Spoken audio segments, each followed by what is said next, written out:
And welcome to the program today on this Wednesday, June 5th. It is 106 and 75 degrees outside the Fargo metro area.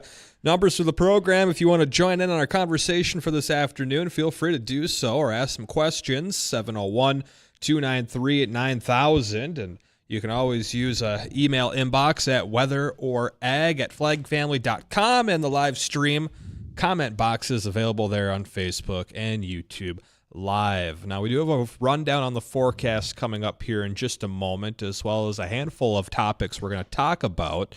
One of those comes from a couple of days ago. We'll be touching on solar storms and farming and just kind of how they interact again, because we'll likely see more activity with solar storms moving into the near future, as well as research centers using DNA testing to monitor bee disease. And we had a guest on not too long ago talking about bees, so this will be a little interesting to find out what kind of DNA testing is being used. As well, we have an update on our Here We Grow series, as well as Planet Acres updates across the area. We'll get caught up on where we're at in the form of planting, and a little bit about some near completing technology on laser weeders. So we got some fun things One of your in favorite store things for today. Lots of fun. You like talking about lasers and we like lasers and weed. This Laser is a different weed, one, guys. We just put it together there. No, so this is a project in that's- Minnesota, of course, right, Bridgette? Not North Dakota Well, yet. Actually, South Dakota is the leading hemp production state, but that's only Indeed they industrial, are. so a little different situation. They got some good stuff going on down there in South Dakota. They beat us to the game in something. As far as hemp or Yes. something else. Okay, well, if you'd like next year for our Here We Grow project, maybe we do the hemp. Oh, wait. You know, Is I it the would first totally be Wednesday? on board to grow some fiber hemp. I think that would be kind of a We fun could, thing to we do. could. Little specialized. By the way, it must be the first Wednesday of the month. I don't know if y'all can hear the local sirens coming through my headset, but I can hear it now. Yeah, And I'm like, oh, we're getting the warning. we just had ours go off not too long ago, and yeah, it was a painful reminder. Just blaring in your ear, like, oh, yep, first Wednesday of the month. This is just a Here it is. test. It'll be Just a fine. test. Everybody's safe. Yeah. Everybody's safe. Bridgette, how are you doing today? Dandy. There's no rain at my house today, Well, that's and good. the wind is blowing to dry things out. I think it's a win, gentlemen. Indeed, Yeah. it is a win. The it wind is a win. It is windy. I just thought I'd give you the wind sound effects. I'm here to help. Arr, matey. Oh, gosh. That was a lot of them. Okay. Wow. We got all sorts of these on here. Hey, let's head over to the Red Wing bet. Shoe phone line here again. If you want to join in on our conversation, ask some questions, have some fun, 701-293-9000 or 701-9000. If you know that ongoing joke. John, what's going on today? Good to hear from you again. No, it's not. Get out of here, Dean. John is You a great know, person. Just one week Most more days. Wysocki. Just 1 week more Wysocki. No, it's next week. Who still hasn't. Come on, John. You got to get it Yeah, right. exactly. Next week, Wysocki. Yeah. A man who still hasn't picked up his goodie bag I brought back a month ago, even though he only lives 3 miles What from are my you house. doing, Hey, man? John, I'm gonna be actually in your I'll be in your area about 3:30, 4 o'clock today. You gonna be just- around? What do you think? I just wait for you to show up? You had such You a know, I do perfect work a opportunity real- there, Dean. Yeah, John. I'll be there next week. Yeah. Yeah, there you go. Next week would be more appropriate. I'll tell you, some of us work for a living, Wysocki. We don't have those Preach.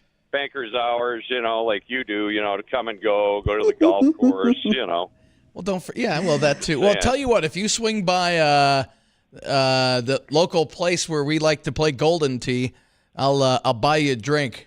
Holy. You might talk me into that, but I am a busy man. But, I'm just happy to report that today there is no freaking rain so far. Well, there was this morning. Except So for, far. yeah, That was barely didn't anything. count. Yeah. That didn't count. That was like droplets. That didn't count. And my baby robin fledglings have flown the nest. Oh, So with this wind today, they might actually be able to get back up there if they need to for safety. One fell out of a nest out by my place. It couldn't quite get the whole flying thing down quite yet, so it would just hop and run around. It was just running through my yard, and I'm like, all right, dude, where's your nest? He took off. Yeah. It's like a grouse. Yeah. They figure it out in short order, or they become cat food. Or hawk food. For those who remember this episode today has just become the Wild Kingdom, sponsored by Mutual of Omaha. I can't wait until Marlon Perkins pops up so we can continue to talk about wildlife. We got all sorts of animals over here. I got a Marlin. Horrifically. Yeah. Well, while I sit here sipping my Mai Tai in the shade, my associate Jim is out wrestling the giant anaconda. Right. That's how that whole show went. Yeah, let him do the work. Yes. Yeah, exactly. Hey, I always said it was amazing that at the end of Jim's career, he had all his limbs. Right. That was actually why he was so well insured by Mutual of Omaha. Yeah, that's about it. All right, I gotta go. It's such a nice day. I just thought, hey, I should call in and say, hey, people, there's no rain yet. Yeah, no rain yet. Like the LRC said, after June 5th, we were going to go into a drier pattern, and wow, lo and behold. Although Mike might not agree with us, but we really don't care what Mike thinks, do we? So, a couple of things there, you guys. See you later. John. Thanks, John. John, we'll see you at happy hour. Okay, so a couple of things. First of all, when it comes to those rain reporting totals, Steve over in Glendon sent another picture this morning. He yet has more rainfall. This one is just short. It's probably about 0.63 in his WDAY weather gauge that we've given away to him for Weather and Ag in Focus. Those were built by Productive Alternatives down in Fergus Falls, Minnesota. Great rain gauges, by the way. And Steve said he contacts us so soon. It sounds like we're all probably going out for supper. This is the way people make those types of plans. He's not very far from our field for our Here We Grow project. Our cornfield has received since April 16th, 9.5 inches of rainfall, gentlemen. Oh, Wow. That's 9.5. That's perfect. Keep it coming. Keep it coming. Corn like water. Yeah, corn like warm weather too. Corn like water. Corn like it's a big water user. No, you're saying it wrong. Use a little sunshine and so forth. You said it wrong, Bridgette. Corn is a big water user? No, corn like water. Come on. I'll see if I can bring that into my vocabulary for today. Right. But this wind is helping. So how long and how much more wind will there be, gentlemen? A lot of it for the next 36 to 48 hours. My. Okay. What you got? It gets better by Friday. We've got a lot of, I don't want to say there's a lot of wind out there. Yeah, we've got winds gusting earlier up to 40. They're about 30 right now, but they're out of the west, but they'll switch to the northwest as we head after the evening hours, and highs in the mid-70s. Some spots a tick higher than that, and some spots in the Northern Valley a few degrees cooler. We'll see lows in the low 50s tonight, another windy one tomorrow out of the northwest, 20 to 35, low 70s. And then Friday, less wind, still a little breezy with highs in the mid-70s. And then we see a little bit of light rain coming in. Again, nothing widespread. Friday night into Saturday morning. And then the rest of the weekend should be pretty dry with highs in the a little cooler on Saturday, low 70s or right around 70 and a few degrees warmer on Sunday. And then we'll finally start to warm things up next week. A couple of chances of rain, but again, doesn't look like anything widespread. One shot coming in on Tuesday and then another one later in the week. But what you'll notice next week is a return of heat and humidity. The western part of the state is going to be pushing 90 by the end of next week, while we'll stay in the 80s, it looks like. A couple of conflicting signals on our models that we might only see a couple days of 80s before cooling back into the 70s. But I think Father's Day weekend, a lot of people already looking at that. It looks warm and humid, and with a chance for scattered storms, but not any all-day washouts over the Father's Day weekend. So summer heat, or at least some summer heat, will return by the end of next week. We really haven't had. We've had 3 days in the 80s so far. That's it. That's okay with me. Yeah. Yeah, I'm not a big fan of sweating, but our corn crop could use it as well as everybody else's, to be honest. Right. You see, I'm a solid believer in just topping out at about 75 degrees in the afternoon. Oh, no. And then cooling down to about 60 at night. You just have a constant 10 to 15 mile per hour wind. That's called San Diego. Partly cloudy. Man, I'm living on the wrong Or Winnipeg. state. I'm living in the wrong state. I always thought You don't want to live in that crap state, do you? There's no way. I mean, there's some nice places over there It's a just beautiful because state. it's being run. It's a beautiful state. Not in my direction, but I've always thought that it was people were crazy for living in a town or a city along a river that floods almost every year. And then I became one of those people, and I bought a house in a town on a river. Is it on a that flood? floods every year? But is your house in a floodplain? It depends on the flood. No, Okay. it's not. Hey, but your house is not a van down by the river. So Not yet. At Not least yet. that one's mobile. At least when the water comes up, it can inch forward. it could get a little bit further away. And if you Okay, filled so the tank up, you could float like a boat. So it's like security, which is what we're going to talk about today when Chris Sherman joins us. Chris is our guest. He's probably in studio with the two of you wondering what in the world he's gotten himself into. But Chris is going to visit with us. He is the principal owner at Tech Support Farms. Well, I hope he is willing to make house calls because there's moments where I feel like I could use a lot of tech support right here. But I bet that's not what he does. I think he's probably a little higher level than my work. Yeah, So- and before we break to the Ag Network, why don't we sneak in one of our ag topics here, Bridgette, and let's hit on the Sure. solar storms and farming, just because I know that this is going to be something that will likely reoccur over the next couple of years, or at least probably for the next couple of years as we reach solar maximum with solar storm activity. Yeah, they're not going away anytime soon. Chris, our guest, may actually want to touch on this as well, but really our operations have become very reliant, and no doubt it's a great working aspect to our farms, but we are starting to see that these farm operators, it's widespread adoption. We are seeing more and more folks really want to participate with more technology on the farm. The problem with that is, as we have solar storms and it knocks out the satellites, how much does that hold us up?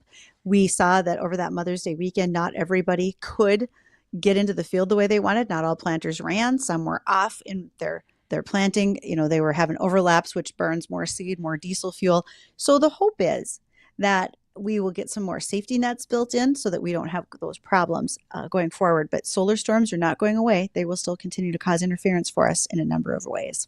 We'll see what that looks like. Yes, they will. Indeed. We'll keep a close eye on them as well. We don't want any more, it'd be one thing if they didn't hit when the things that utilize that technology were at their peak, say like planting Season. Like right now would probably be a good time to have one. Well, I don't know. We're still trying to plant. Remember, across the U.S., it looks like we've got 91% of our corn planted and 78% of our soybeans. But here locally in North Dakota, statewide, we're at 86% for corn. I think it's less in this probably 3 to 4 county region of Richland, Cass Trail up into Grand Forks, some of those heavier corn growing counties, because good Lord, do we have a lot going on right now trying to get planting done. So there's much to come yet as we continue to move forward with that. All right. Well, why don't we head on over to the Ag Network here? When we come back, we'll have Chris Sherman from Tech Support Farm. And if you want to ask any questions, feel free to do so. 701-293-9000 is the Red Wing Shoes phone line. Stay tuned. We'll be right back.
Welcome back to Weather and Ag in Focus. Thank you for spending your afternoon with us because it's always a bright and cheery day here on Weather and Ag in Focus. You never know what we have to share. One of those items is probably a hot tip to check out ND Estate Services. Mark Wagner is there to help you with some planning. We just heard earlier this week that some of the Trump tax cuts are about to expire in 2026. That may make a difference for you getting ready to do that transition planning you've been wanting to do with the farm. So get started. Talk to Mark at ND Estate Services. And as always, a big thank you to Red Wing Shoes.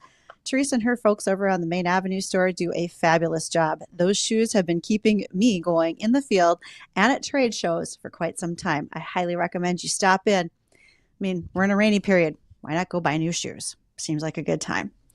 Now, what's also going to be a good time today is visiting with Chris Sherman. Chris is one of the principal owners is the principal owner at Tech Support Farms. Chris, we could use a lot of support here. Most of it probably technical. I can't wait to see how you can be a part of our lives. So thank you for having me. Tell us more.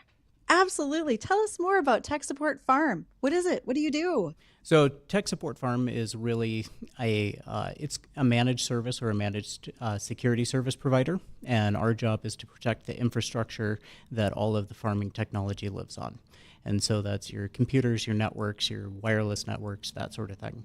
And we prevent and protect from cyber attacks, from out of country or, and we also support, keeping that infrastructure up and running at all times.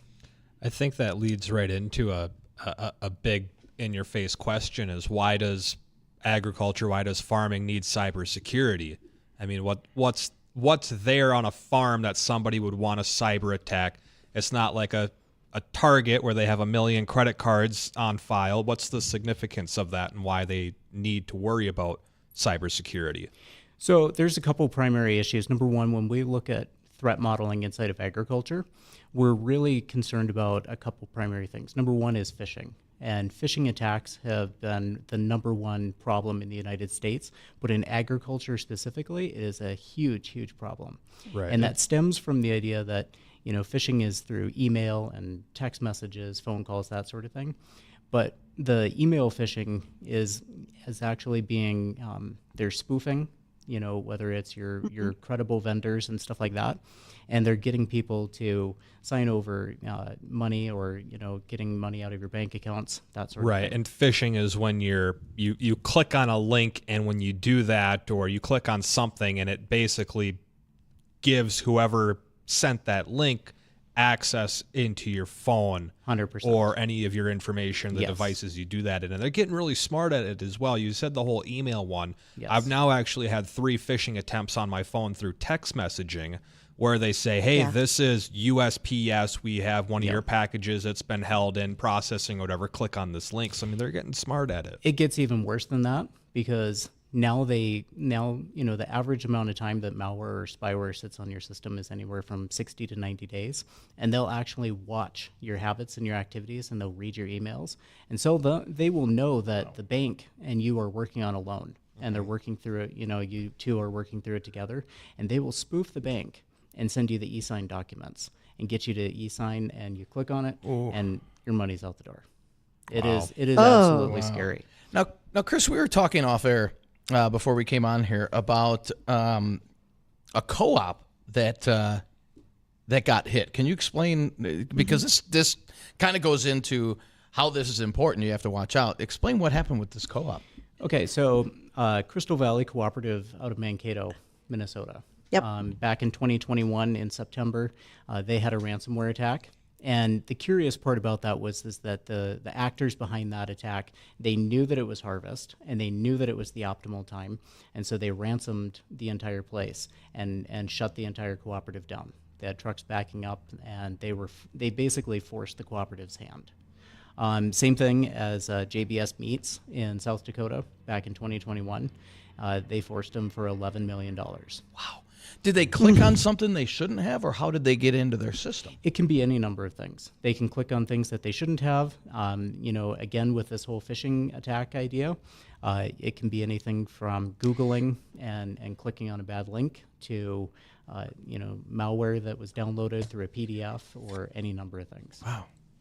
And it's not just locally, right? Because we've seen this. It happened to Dole. So they Yes. were unable to be shipping as far as fruits are concerned. There was another cooperative that was in, I think they were in Illinois, that happened about 18 months ago, that shut them down where it was spring season. They couldn't invoice anything. They Yes. couldn't move grain. They couldn't trade. They couldn't even operate the probe for grain trucks that were coming in. So Correct. it's not just farmers, it's agribusinesses Absolutely. and the connection to both of them. So, okay, Chris, why cybersecurity in farming? Are you a farm kid who decided, I'm tired of seeing people get run through the mill on this, or what happened to bring your business about? So I used to. So my very first job was on a dairy farm. I think I was like 11 or 12 years old, and we would ride bike out there you at and 2 me both, o'clock in kid. the morning. Yep. And then I actually worked for an ag company here in Fargo for about 7 or 8 years. And I ran that. And, it was kind of this idea that I was seeing technology come online, right? Things that, remote management, remote telemetry, those sorts of things. And these were all solutions that were being generated very quickly and brought to market very quickly. And nobody was really thinking about the security aspect of it. And, when we think about, the idea of ransomware or the idea of shutting things down, we don't really think about the whole cost of it, right? Imagine if your farm was if you had a dairy farm and your robotics were compromised, and now all of a sudden you have this massive herd, and the robotics has really allowed you to reduce the amount of manual labor that you have on the farm, and suddenly now your server is locked up and you have no access to anything, and everything is shut down. Now you're facing herd loss. Within hours. And how about on the, say, like the crop side of it? We kind of touched on, larger operations, co-ops, agribusiness. When it comes to Bob's 5,000 acre he's got down the road. Yep. What's the impact on him? What's the data or the implications if someone were to cyber attack him? How is that going to affect his small or large operation farm? So it really depends on the solutions that we're using. If they are cloud-based solutions, hackers are definitely able to compromise cloud-based solutions as well inside of grain management, whether it's your dryers or your irrigation systems, any of your bin monitoring. All of those types of platforms are liable to be compromised. In regards to how it's going to affect him, it's going to shut him down. It's going to lock him out, and he's going to be forced to either call the dealership and go back through of getting everything unlocked and reset, which is going to be time and money, right? I mean, imagine you have a quarter section of potatoes that you can't water because your irrigation systems have been compromised. And your app has been locked out. Or possibly even, say, mapping for planting. Yes. That could get taken or shut down. Any of the data that we keep. I mean, we don't. When we think about ag as in respect to cybersecurity, we look at the farm from a horizontal view, right? But then you look at the industry from a vertical view, and you've got the farm, and then you've got your local dealers and your local businesses that have access to certain aspects of your platform, and then you go further up the food chain, and you have your manufacturers, you have all of those people, and if those security protocols and those stacks are not in place, it's a recipe for disaster. Right. So we got to hit bottom of the hour news here, but I'm imagining if someone were to jump into someone's information and shut their farm down, they're looking to get a payout to give the information back. Is that what it is? Absolutely. Right. All right. Well, I think that leads into all sorts of questions when we come back. And if you have a question and you want to ask it, feel free to give us a call on the Red Wing Shoes phone line, 293-9000. Maybe this has happened to you and you want to share your story, what happened, how you got your information back. We'd love to hear it. 701-293-9000. Stay tuned because we'll be right back with this conversation with Chris Sherman from Tech Support Farms right after bottom of the hour news.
Welcome back, and thank you for joining us. Calls are lining up, so make sure that you get in on the Red Wing shoe line, 701-293-9000.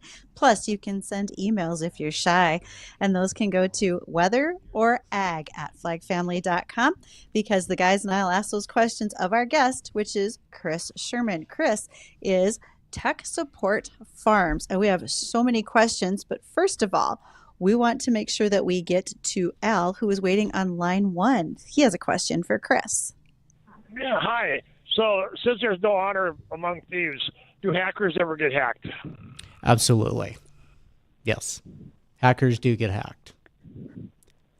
Wow. Yes. And Nice and easy question. But you would think they would know better, would you? I mean, you would think so, but at the same time, a lot of the hacking is from groups that are going after the hackers. So maybe the government or. Are there other hackers that hack hackers to get the information that they've hacked from other people? Is Now that what we're they're going going after? Or Now we're going down a rabbit hole. I don't know. Al, do you got a follow up? No, I don't. No, I All don't. right. Well, thanks for calling, Al. Appreciate it. Yeah. All right. Chris, one of the things that I have read, especially since the FBI came out about 2 years ago and put ag and agribusiness on the high priority list as potential for cyber attacks, Yes. was that if you do get ransomware and your information is being held, likely it's at least $80,000 to get your money back, or to get your information back, excuse me, and it may very likely put you out of business. Would that be true, or have those numbers grown over the last few months? So depending on the attack itself, the average attack in the United States right now for ransomware is costing a business between about $5.5 million. And in relation to getting your information back, oftentimes the scenario is that they'll give you access to it, but they've already stolen it, copied it, and it's already gone. So this is a two-part question. Once you've been hacked, are you more likely to get hacked again? Hack me once, shame on you. Hack me twice, well, you can't hack me again. So so the idea would be that if you take the necessary precautions and you're following the protocols and doing what you're supposed to, the likelihood of that would go down because you are extra cautious and you are doing what you're supposed to be doing. And what percentage, Chris, of our ag community end up in with this problem? And again, that's a loaded question because we don't actually know. And the reason why is because a lot of people don't report it and a lot of people don't talk about it. It's not something you want to go to the gas station and tell everybody that you just lost $150,000 over the weekend, right. And you were, right. You're kind of shaken right now and you're not sure what you're going to do, right? So, Chris, for farmers, tell me what your business can do for them. You as tech support. I mean, this is more than turning on your Nortron antivirus, right? I mean, what if I 100%. had you come out to my operation? What can you help me do? So the number one thing that we do is we look at your email and we can install email phishing software that will scan your email and look for those known phishing threats and filter those out. The second aspect of that is that we do training, and we will provide the training to you and all of your employees and make sure that you are highly aware of what phishing looks like. And we get really creative with our strategies, and we will test you to make sure that you're on your toes. And then, like going back to like the Norton antivirus, that's unfortunately the days of that and just the antivirus are gone. Now we need to have things that are called like MDR or SOC, Managed Detection and Response, and it's basically monitoring of your entire network 24/7 against the known threats that are out there. And we can shut down systems and isolate computers or endpoints automatically to prevent the spread across your network. When I think back to when computers were kind of just becoming mainstream, when I was just a kid in the 90s, early 2000s, everybody started having a computer at their house, and you'd have your home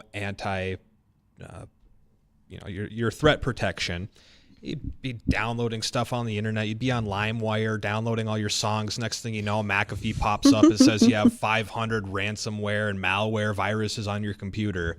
How far has threats like that and viruses come, and how much harder is it to detect them compared to what it was even just 20, 15 years ago? The number of those the downloading is drastically dropped since like the 90s, mainly because we're being more careful. But the attacks themselves have become significantly more sophisticated. No longer is it, the long lost cousin who's a prince over in somewhere looking for his money to get transferred. Now it's a very sophisticated, coordinated attack. You might find yourself, again, e-sign documents and you've lost all your money within seconds. Are these more of groups of people doing these attacks, yes, or are they more lone wolves, just no, hacker here, hacker there? These are coordinated attacks. Okay. I mean, you go back to so like Spudnik potato harvesters. Mm-hmm. Their parent company, yes, Grimm, they got hacked last September, and it was in excess of $100 million, and it just siphoned right out of their accounts. And I mean, they were able to recover most of it, and they were able to deal with that. But, unfortunately, this is not, one-off instances. Right. And how often when, these attacks happen, are they recoverable, or the hackers are found or caught, or there's some form of repercussion? How often does something like that happen, or are these hackers getting away most of the time? Okay, so in that scenario, it's kind of the industry term is right of boom, right? Immediately following that incident, the steps and actions that you take immediately following that is going to dramatically improve or worsen your chances of getting those funds back. And that's why, a company like Tech Support Farm, one of the services that we offer is the recovery aspect of that. We will know, before you do, that you've been attacked. We'll already be in touch with the insurance company and the proper authorities, and we will have already, be well underway before we call you up at 2:00 in the morning and let you know we're at your front door. Sure. So say you got attacked, your information's been taken. Again, I don't know if this is specifically something you do, or if this would be another cybersecurity avenue in that career field. But what are the steps or the protocols that you take in finding out who hacked you, how you get your stuff back if it's not too late? So that goes into the forensics of it, and we have companies that we work with that do the forensic analysis afterwards. But again, that's our responsibility to make sure that we are recording what we're doing and making sure that everything's been documented, so that it is available and those records are available. And Chris, we got an email question that came in asking if you can protect the software on the equipment like tractors and such. We protect the infrastructure that software lives and works on, right? We don't necessarily protect that software. Now, if we work with the manufacturer, then we can establish, certain security protocols for them. But we can't necessarily protect you from, let's say a large equipment manufacturer has their platform compromised. Yeah. We can't protect against that. I see. So, Chris, I'm cruising around your website because, pardon my stalker behavior over here. No worries, from time to time. But you actually do like a free farm assessment, yes, to determine what are the needs.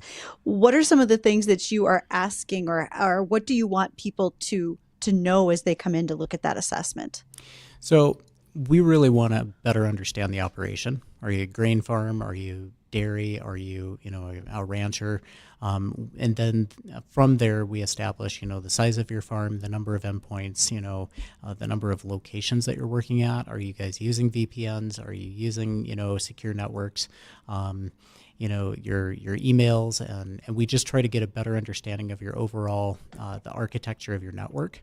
And then that way we can identify your weaknesses and your liabilities, and then we can establish a path forward.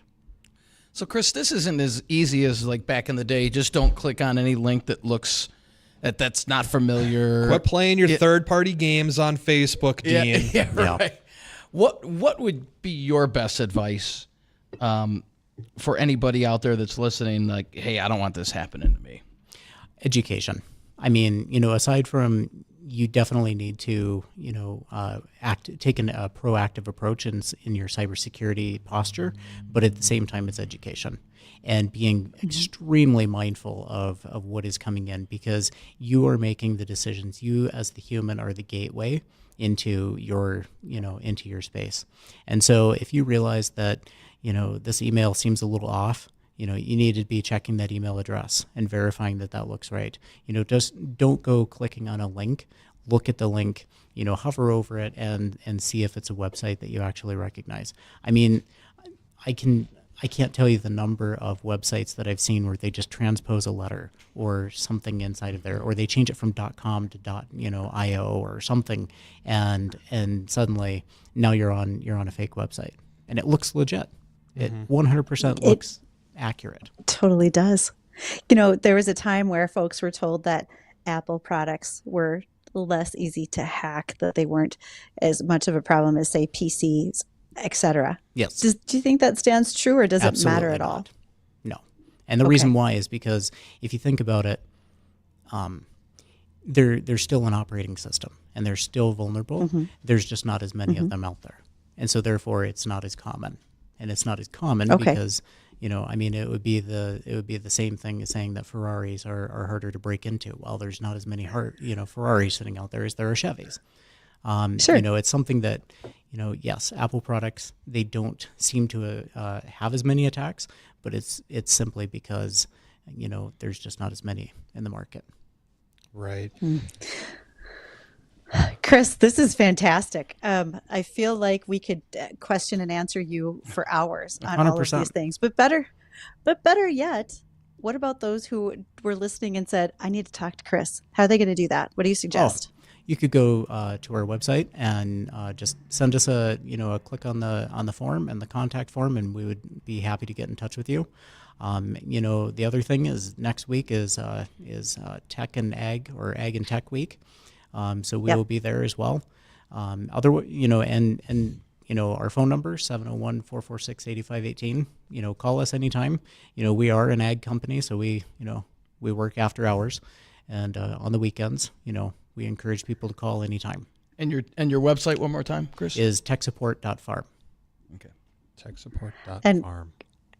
Chris, I'm going to be at a lot of those events next week for Ag Tech Week. I look forward to meeting you in person and shaking hands. I think this is going to be a great opportunity for us to visit. So looking forward to it. Thank you so much. No, thank you for coming in to visit with us today. Okay, weather, headlines. We're going to get more of them. Stay tuned.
Welcome back to the program. Thanks for rejoining us. We're just visiting with Chris Sherman from Tech Support Farms, talking all about farm cybersecurity and getting hacked and ransomware and paying in Bitcoin to get your stuff back.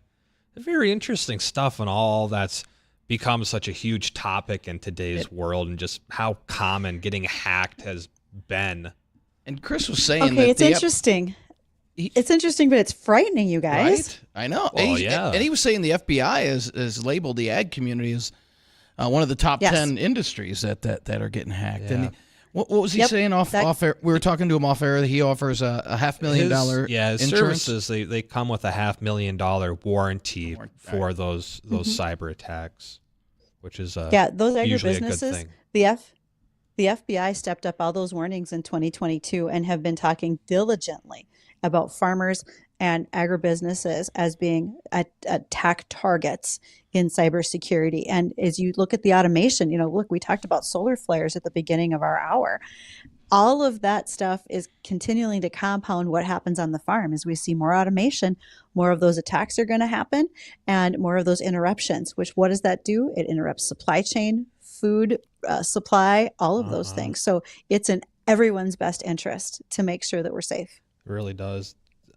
Speaking of cyber attacks, it just popped in my mind because recently was watching this. So here we go off the rails again. Be patient with me for a moment.